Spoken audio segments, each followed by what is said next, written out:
Hello mes petits mystères. On se retrouve aujourd'hui pour vous raconter une étrange légende qui a traversé les siècles de par ces quelques mystères qu'elle renferme.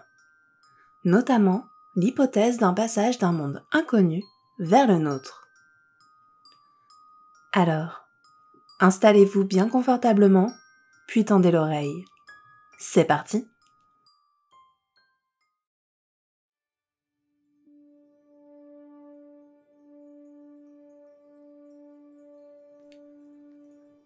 Durant l'époque médiévale en Angleterre, les villageois de Woolpit découvrent deux enfants près d'un des pièges à loups. Un garçon et une fille, sûrement frères et sœurs. Ils ont la peau complètement verte, portent des habits étranges et s'expriment dans une langue inconnue. Les enfants sont conduits chez un dénommé Sir Richard de Calne, un noble local. Fait étrange, les enfants refusent toute nourriture pendant plusieurs jours, jusqu'à ce qu'ils trouvent des fèves crues qu'ils dévorent goulûment. Peu à peu, ils apprennent à se nourrir normalement et finissent par perdre leur couleur verte. Après avoir appris l'anglais, les enfants expliquent qu'ils viennent d'un pays où le soleil ne brille pas et où règne une lumière crépusculaire, puis que tout y est de couleur verte. Les enfants appellent cet endroit la terre de Saint-Martin. Cependant, ils ne peuvent expliquer leur arrivée à Woolpit, si ce n'est qu'ils surveillaient le bétail de leur père lorsqu'ils entendirent de puissants bruits, et se retrouvèrent subitement près du piège à loups où ils furent découverts. Toutefois, un autre récit de la légende indique une version différente. Il est mentionné que les enfants affirment qu'ils se perdirent en suivant leur bétail dans une caverne, et émergèrent dans notre monde dirigés par le son des cloches du village, et que tous deux proviendraient d'un monde souterrain appelé le pays de Saint-Martin, habité par des personnes ayant elles aussi la peau verte.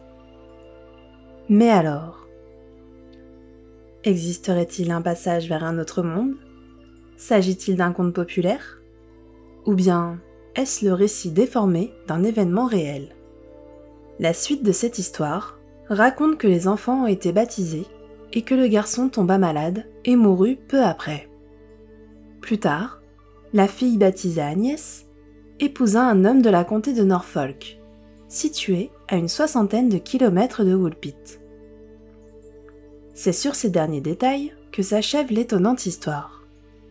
Cependant, nous savons que ce récit est rapporté par deux auteurs médiévaux, Raoul de Coggeshall, l'abbé d'un monastère situé à une 60aine de kilomètres de Woolpit, et William de Newburgh, le chanoine de prieuré de Newburgh, dans le Yorkshire, loin au nord. William indique s'être appuyé sur des récits provenant de sources fiables pour sa version des faits, tandis que celle de Raoul comprend des informations rapportées par Sir Richard de Calne, qui aurait donné refuge aux enfants verts dans son manoir. Il est donc difficile de déterminer la véracité de l'histoire des enfants verts de Woolpit.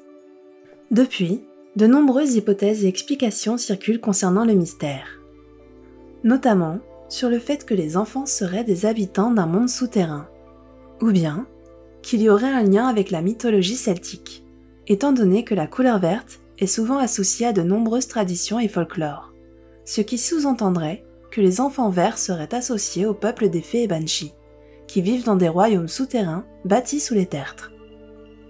Ou alors qu'ils seraient simplement des esprits verts, comme indiqué dans la littérature celtique. L'hypothèse des extraterrestres est envisagée, ces êtres verts ayant atterri sur notre Terre par erreur.